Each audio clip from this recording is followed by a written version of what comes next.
Hello दोस्तों, कैसे हो आप सभी लोग। आशा करता हूँ अच्छे होंगे। धर्म स्टडी आई क्लास पर आपका स्वागत है। और अगर चैनल को लाइक सब्सक्राइब नहीं किया तो प्लीज़ लाइक सब्सक्राइब कर दीजिए और दोस्तों को शेयर कर दीजिए। तो दोस्तों, इस समय एपीएस की वैकेंसी आई हुई है।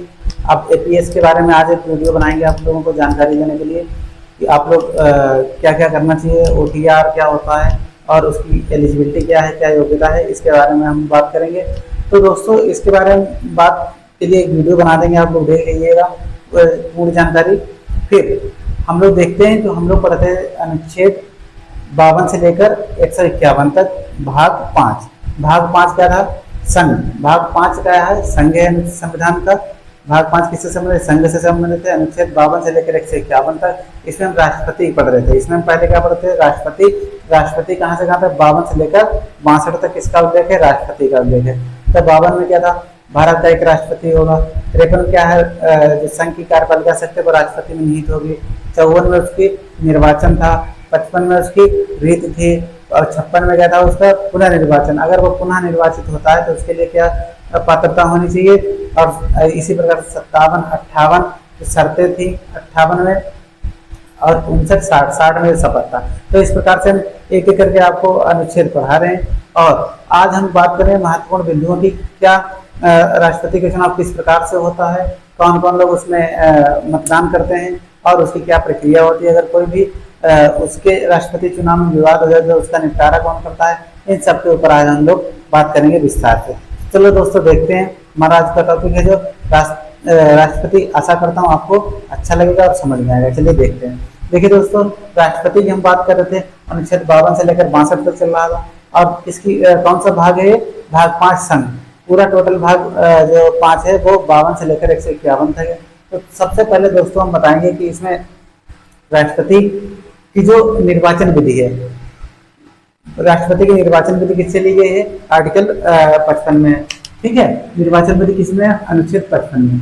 निर्वाचन विधि जो है राष्ट्रपति के अनुच्छेद 55 में है। अब क्या है, इसमें है एकल संक्रमणी, ये याद रखिएगा, सिंगल विंडो प्रणाली, एकल संक्रमणी आनुपातिक गुप्त मतदान प्रणाली। अनुपातिक गुप्त मतदान प्रणाली ये क्या है, इसके अनुसार क्या होता है, राष्ट्रपति का इलेक्शन होता है, चुनाव होता है।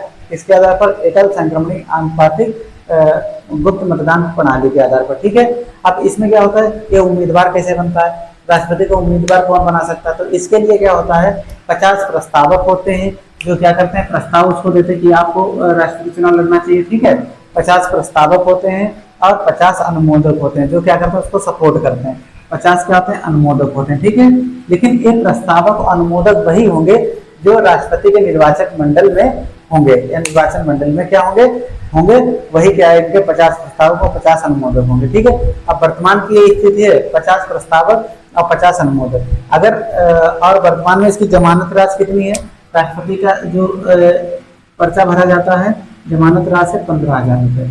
कितनी है, 15,000। तो कभी कभी एक पूछ लेगा कि जो राष्ट्रपति का चुनाव लड़ेगा उसको जमानत राशि कितनी देनी पड़ेगी, तो 15,000। कितने प्रस्तावक होने चाहिए, 50 प्रस्तावक, 50 अनुमोदक होने चाहिए।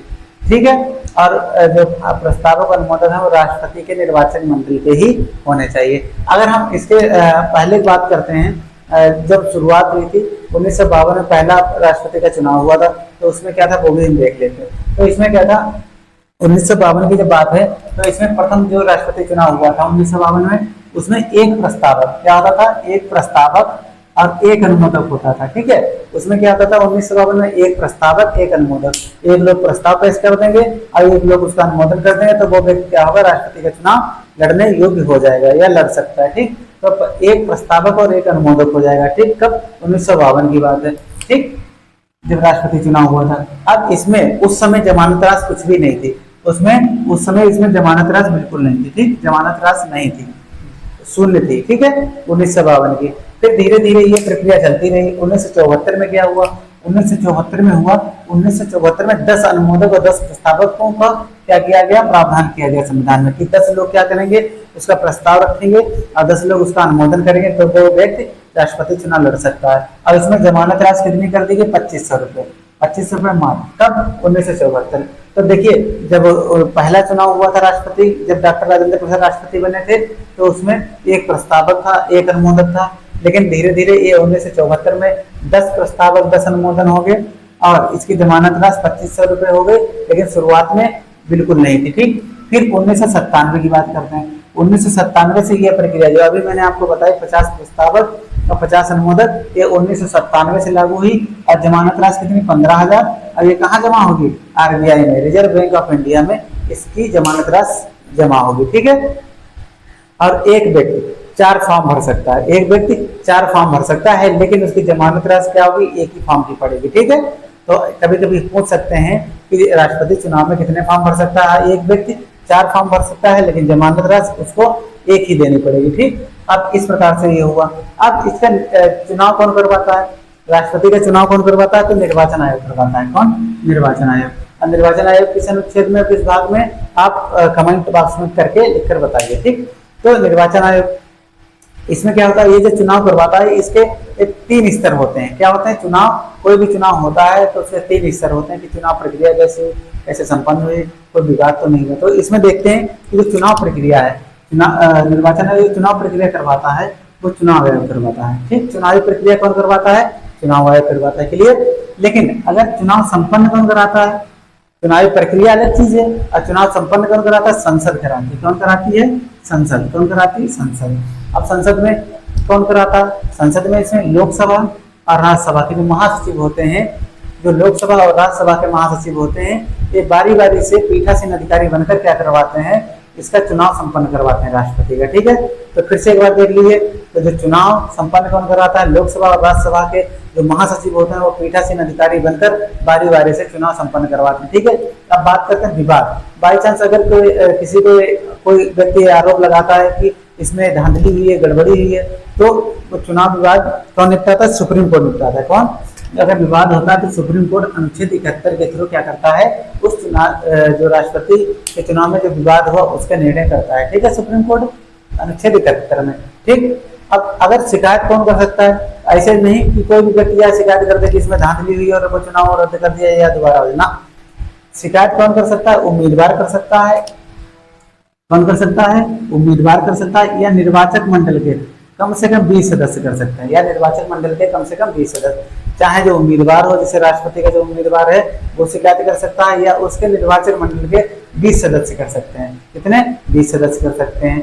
और इसका क्या है? ये कितने दिनों के अंदर होना चाहिए? 30 दिनों के अंदर ये प्रक्रिया हो जानी चाहिए। अगर आपको धांधली या गड़बड़ी लगती है तो ये 30 दिनों के अंदर इसका सोल्यूशन या समाधान हो जाना चाहिए। ठीक है, 30 दिन के अंदर आप क्या करेंगे? शिकायत कर सकते हैं। ठीक, अब जब सुप्रीम कोर्ट को ये लगेगा कि धांधली है, गड़बड़ी, तो वो क्या करेगा? एक 5 न्यायाधीशों की एक संविधान पीठ का गठन कर देगा। ठीक है, 5 न्यायाधीशों की एक संविधान पीठ का, न्यायाधीशों की एक पीठ का गठन कर देगी। ठीक है, अब इसमें क्या है? जब न्यायाधीशों की पीठ का गठन कर देगी तो उसमें वो लोग क्या करेंगे? उसमें विचार करेंगे और पूरी जांच पड़ताल करेंगे कि इस चुनाव में कोई गड़बड़ी या धांधली हुई है या नहीं हुई है। उस आधार पर वो अपना निर्णय देंगे। अगर हुई है तो वो क्या कर देंगे? उसको चुनाव को रद्द कर देंगे। लेकिन उस कार्यकाल में अगर कोई भी अगर राष्ट्रपति के द्वारा काम किया जाता तो उसको वैध माना जाएगा, उसको वैध माना जाएगा, उसको गैर कानूनी नहीं माना जाएगा। ठीक, तो वो काम क्या होगा? उसका मान्य होगा। तो अब ये हो गया, न्यायाधीशों के एक पीठ गठित कर देगा सुप्रीम कोर्ट। अब चुनाव क्या है? तो चुनाव होता है तो देखा होगा आप लोगों ने, चुनाव में जो होता है एक नोटा भी शब्द सुना होगा, नन ऑफ दीज, लेकिन उपरोक्त में से कोई नहीं। तो इसमें नोटा शब्द का प्रयोग नहीं होता है। जो राष्ट्रपति का चुनाव होता है इसमें नोटा का प्रयोग नहीं होता है। लेकिन एक बात यहाँ पे ये ध्यान रखिए, जो भी अप्रत्यक्ष चुनाव होते हैं, जो भी अप्रत्यक्ष चुनाव होते हैं, अप्रत्यक्ष चुनाव क्या होते हैं? जो डायरेक्ट जनता के द्वारा नहीं चुने जाते। जैसे अगर आप देखें राष्ट्रपति का चुनाव, उपराष्ट्रपति का चुनाव, ये क्या है? ये अप्रत्यक्ष चुनाव में आते हैं। ये किसमें आते हैं? अप्रत्यक्ष चुनाव में। इसमें जनता जो है वो क्या करती है ना, उसमें वोट नहीं करती है। ठीक है, तो ये किसमें? जितने भी अप्रत्यक्ष चुनाव होते हैं उसमें नोटा का उपयोग नहीं किया जाता है, या नोटा का प्रयोग नहीं किया जाता है। ये मोस्ट इंपॉर्टेंट चीज है। ठीक है, याद रखिएगा। ठीक है, नोटा का प्रयोग नहीं होगा। अब बात करते हैं, अब आप बात करते हैं वरीयता क्रम में। इसमें जो वोट देंगे, जो निर्वाचक होते हैं, जो मतदान करते हैं, उन्हें निर्वाचक कहा जाता है। ठीक, तो इसमें जो मत करते हैं, मतदान करते हैं, तो वरीयता क्रम में मत देते हैं। जैसे सपोज 3 कैंडिडेट हैं, तो फर्स्ट, सेकंड और थर्ड, पहला, दूसरा और तीसरा, इसमें इसे अगर आप पहले को पसंद करते हैं तो उसका पहले उसको, फिर दूसरे नंबर पर किसको पसंद है उसको, फिर तीसरे नंबर पर किसको सपोर्ट करते हैं उसको। तो इस प्रकार से वरीयता क्रम में मतदान देने की इसमें प्रक्रिया है, और इसीलिए इसको आनुपातिक एकल संक्रमणीय आनुपातिक गुप्त मतदान प्रणाली कहा जाता है। ठीक है, इसमें आनुपातिक विधि इसीलिए इसको कहा जाता है। ठीक, ये आएगा, ये इंपॉर्टेंट है। ठीक, इसको आनुपातिक विधि कहा जाता है। आप वरीयता क्रम में अगर मतदान करते हैं तो उसको आनुपातिक विधि कहते हैं। ठीक है, अब बात करते हैं 1969 के राष्ट्रपति चुनाव में। ठीक, 1969 का जो राष्ट्रपति चुनाव हुआ था, क्यों हुआ था? क्योंकि 1969 में डॉक्टर जाकिर हुसैन की पद पर रहते हुए मृत्यु हुई थी। ठीक, तो उसके राष्ट्रपति चुनाव में, कब? 1969 के राष्ट्रपति चुनाव में द्वितीय वरीयता क्रम के आधार पर राष्ट्रपति को चुना गया था। अब द्वितीय वरीयता क्रम आप नहीं समझते होंगे। पहले जैसे हमने अभी कहा, पहले 1, 2, 3 नंबर पे होता। 1 नंबर पे जिसको देंगे वोट उस पे लिखेंगे, 2 पे देंगे। अगर सपोज 2 वाले के अधिक हो जाते हैं, 2 वाले के अधिक हो जाते हैं, 1 वाले कम रह जाते हैं, तो दूसरे वाले को क्या कर दिया जाए? राष्ट्रपति चुन दिया जाएगा। तो इस प्रकार से अभी तक इतिहास में एक ही बार यह प्रक्रिया हुई, और उस समय बीबी गिरी राष्ट्रपति बने थे। उस समय 1969 में डॉक्टर जाकिर हुसैन की मृत्यु के बाद चुनाव हुआ, और द्वितीय वरीयता क्रम के आधार पर बीबी गिरी, कौन? बीबी गिरी जो थे राष्ट्रपति चुने गए। ठीक, क्लियर? कोई डाउट तो नहीं? एक सेकेंड।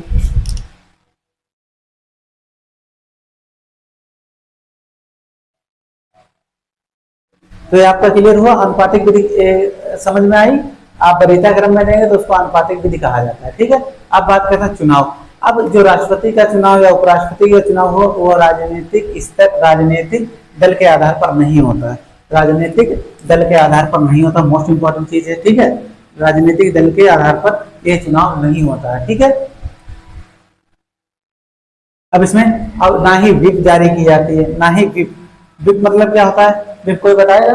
व्हिप जारी करता है, जैसे किसी भी दल के द्वारा एक आदेश जारी कर दिया जाता है कि उसमें ये कहा जाता है क्या, कि आप अपनी पार्टी को छोड़कर और किसी को मतदान नहीं करेंगे। इसमें अपनी पार्टी को छोड़कर मतदान नहीं करें, लेकिन इसमें ना ही व्हिप जारी होती, तो इसमें कोई भी पार्टी किसी भी सदस्य को मतदान कर सकती है। तो व्हिप मीन्स होता है कि आदेश।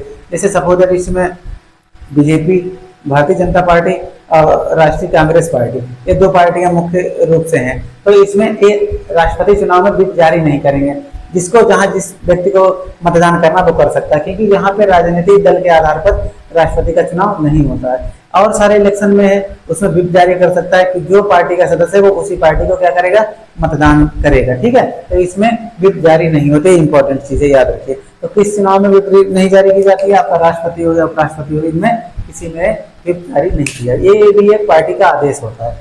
अब इसमें बात करते हैं, ये हो गया। अब इसके बाद आप आ जाइए धीरे धीरे यहाँ पे। अब इसमें हम बात करेंगे कि किस प्रकार से जो मतदान की वैल्यू होती है, मत की वैल्यू होती है, वो किस प्रकार से निर्धारित की जाती है। ठीक, जैसे जो संसद या के सदस्य हैं उनका वोट वैल्यू कितनी है, और जो विधायक है उनकी वोट वैल्यू कितनी है। ठीक है, तो चलिए पहले देखते हैं एक विधायक का मत मूल्य क्या है। देखिए, सर्वाधिक विधायक किस राज्य में है? उत्तर प्रदेश में। सर्वाधिक यहाँ सीटें होंगी, जहाँ सर्वाधिक जनसंख्या होगी वहां पे सर्वाधिक विधायकों की या विधानसभा सीटें होंगी। ठीक है, तो लगभग यहाँ पे 403 सीटें हैं। कितनी है? 403।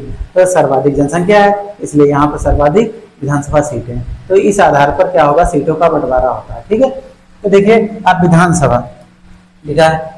देखिए एक विधायक का मत मूल्य क्या होता है? एक विधायक का मत मूल्य देख लीजिए, उस राज्य की जनसंख्या अपान उस राज्य की विधानसभा सदस्य संख्या, उस राज्य की टोटल जनसंख्या। जैसे उत्तर प्रदेश का अगर निकालना है तो जितनी है उत्तर प्रदेश की 25-26 करोड़, वो ऊपर लिखेंगे, और नीचे उस राज्य की विधानसभा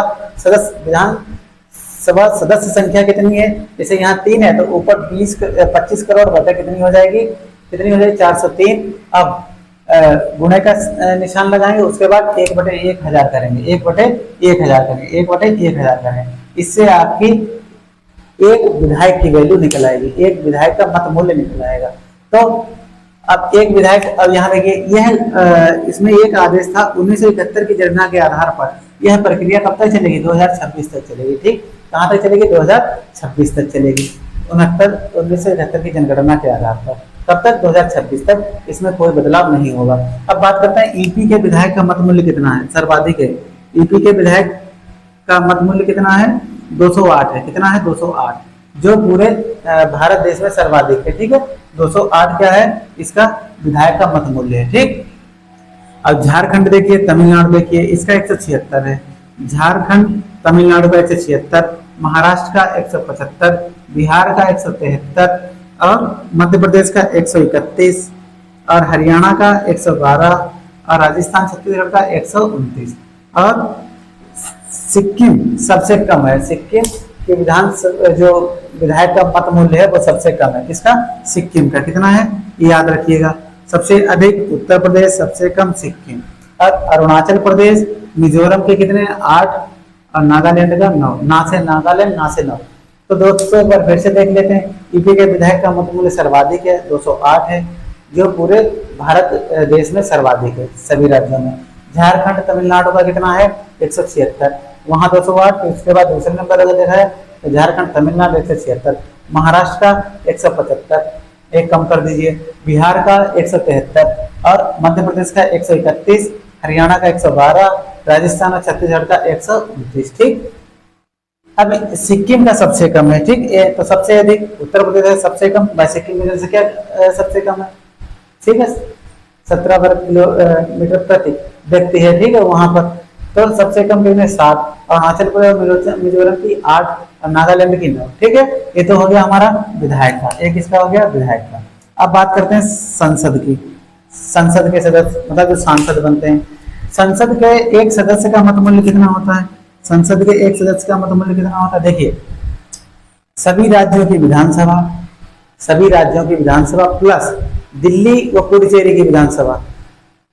ठीक है, सभी राज्यों की विधानसभा प्लस दिल्ली और पुडुचेरी की विधानसभा के सदस्यों के मतों का कुल योग, जितने भी सदस्य हैं उनको टोटल कर लिया जाएगा और फिर संसद के निर्वाचित सदस्य संख्या, जितने भी संसद में निर्वाचित सदस्य संख्या है, ठीक, अपॉन कर देंगे उसका।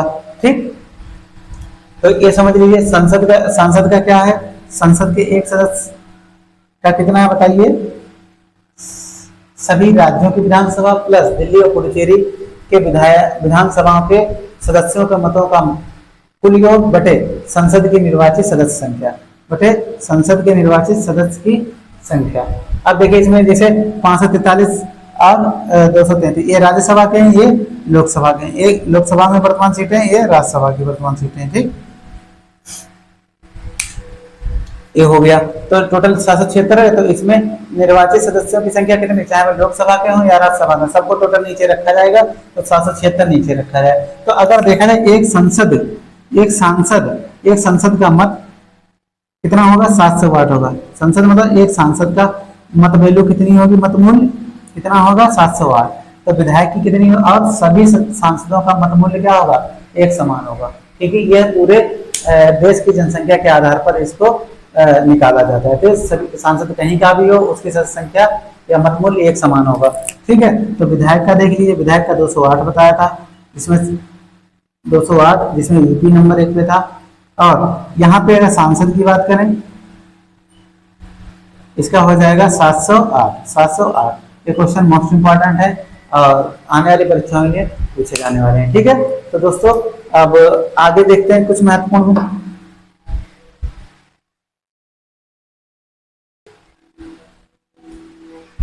चलिए दोस्तों देखते हैं फिर आगे के कुछ महत्वपूर्ण दिन। तो क्या था इसमें? अब हमने 58 तक आपको पढ़ लिया था, उसमें अर्हताएं थी। ठीक है, राष्ट्रपति पद के लिए।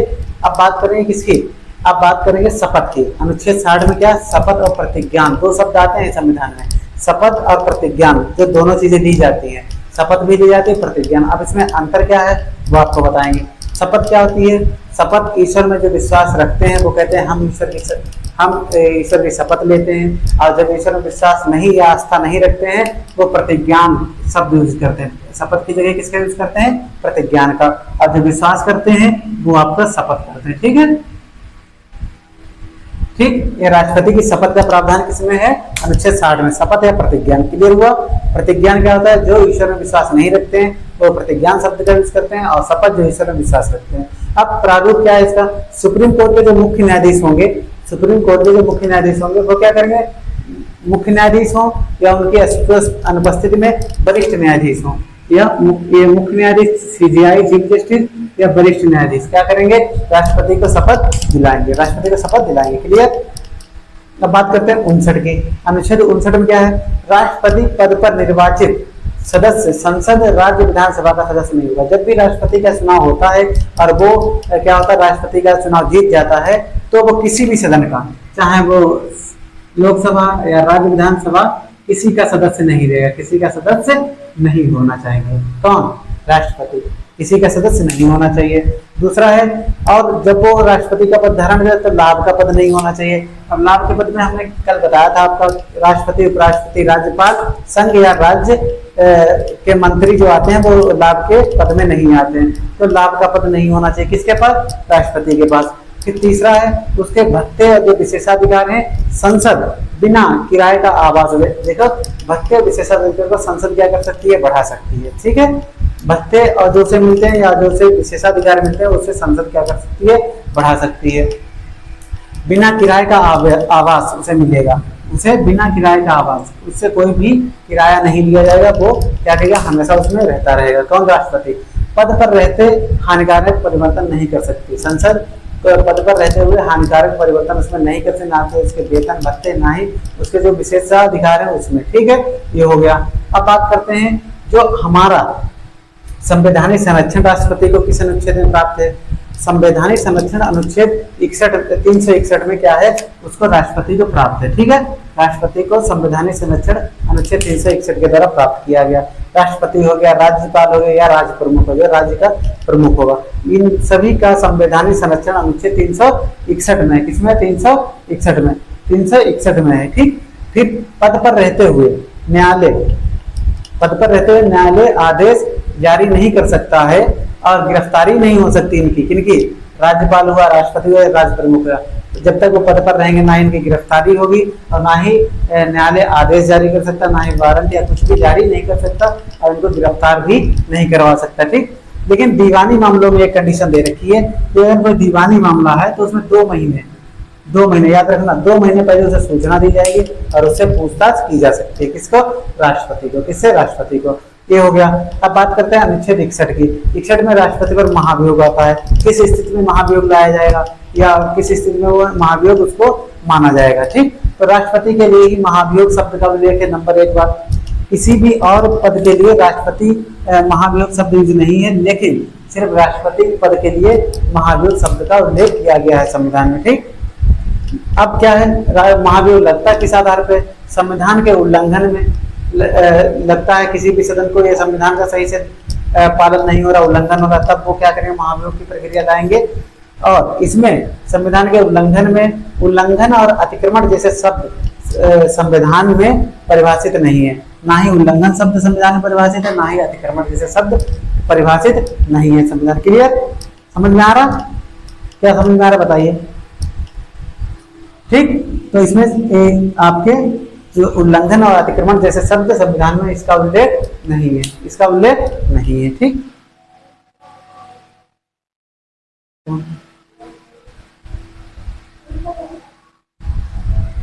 फिर बात करते हैं, फिर लिखा प्रस्ताव, ये लिखा है प्रस्तावक। जो प्रस्तावक होगा वो किसी भी सदन में, चाहे वो लोकसभा के हों चाहे विधानसभा के, राज्य विधानसभा के हों, वो प्रस्ताव ला सकते हैं। ठीक, फिर जा रहे दोनों सदनों को समान शक्तियां प्राप्त हैं, जब लोकसभा हो राज्यसभा हो, दोनों सदनों को इसमें समान रूप से शक्तियां प्राप्त हैं। क्लियर, किसी भी सदन के 1/4 सदस्य द्वारा अगर समर्थन कर दिया जाएगा तो महाभियोग की प्रक्रिया का प्रस्ताव लाया जा सकता है। किसी भी सदन द्वारा 1/4 सदस्य, कितना याद रखना, 1/4 सदस्य। लेकिन उसको 14 दिन पहले उसको सूचना दी, 14 दिन पहले उसको सूचना दी जाएगी। ठीक, तब ये क्या है, किसी भी सदन में प्रस्ताव लाया जा सकता है। फिर लिखा है कि आरोप सही होने पर किसी भी सदन के 2/3 सदस्य क्या करेंगे, अगर उसको मान लेते हैं कि ये आरोप सही है तो राष्ट्रपति का पद खाली माना जाएगा, तो उससे राष्ट्रपति का पद खाली माना जाएगा। कितने बटे, 2/3, कितना, 2/3। ठीक, अब देखते हैं इसमें क्या अनुच्छेद। अब इसमें एक और बात है, महाभियोग प्रक्रिया में मनोनीत सदस्य भी भाग लेते हैं। मनोनीत सदस्य कितने होते हैं, 12। वो भी क्या करते हैं, राष्ट्रपति के महाभियोग प्रक्रिया में भाग लेते हैं। और अनुच्छेद 62 में निर्धारित कार्यकाल से पूर्व अगर पद रिक्त होता है, जैसे 5 वर्ष का होता है, उससे पहले अगर पद रिक्त हो जाता है तो 6 माह के भीतर चुनाव करवाना जरूरी होता है। ठीक है, और हमेशा अगर 6 माह के लिए 6 माह में इलेक्शन होगा तो जो भी निर्वाचित होगा वो पूरे 5 वर्ष के लिए क्या रहेगा, राष्ट्रपति के पद पर आसीन रहेगा। ठीक, अब बात करते हैं अनुच्छेद 56 की। अनुच्छेद 56 में क्या है, इसके कार्यकाल की बात की है कि राष्ट्रपति का कार्यकाल 5 वर्ष का होगा और निर्धारित कार्यकाल से पूर्व यह अपना इस्तीफा, निर्धारित कार्यकाल से यह अपना इस्तीफा किसको दे सकता है, उपराष्ट्रपति को दे सकता है। कार्यकाल से पूर्व इस्तीफा को उपराष्ट्रपति को दे सकता है। किसको, उपराष्ट्रपति, वाइस प्रेसिडेंट को दे सकता है। ठीक, उत्तराधिकारी आने तक पद पर ये बने रहेंगे। राष्ट्रपति अगर इस्तीफा देना चाहता है और जब तक उसका उत्तराधिकारी या मतलब कोई राष्ट्रपति या उपराष्ट्रपति नहीं आ जाता तब तक वो अपने पद पर बना रहेगा। किस अनुच्छेद में, 56 में। ठीक, 57 में क्या है, कितनी भी बार राष्ट्रपति बन सकता है। अनुच्छेद 57 में कितनी भी बार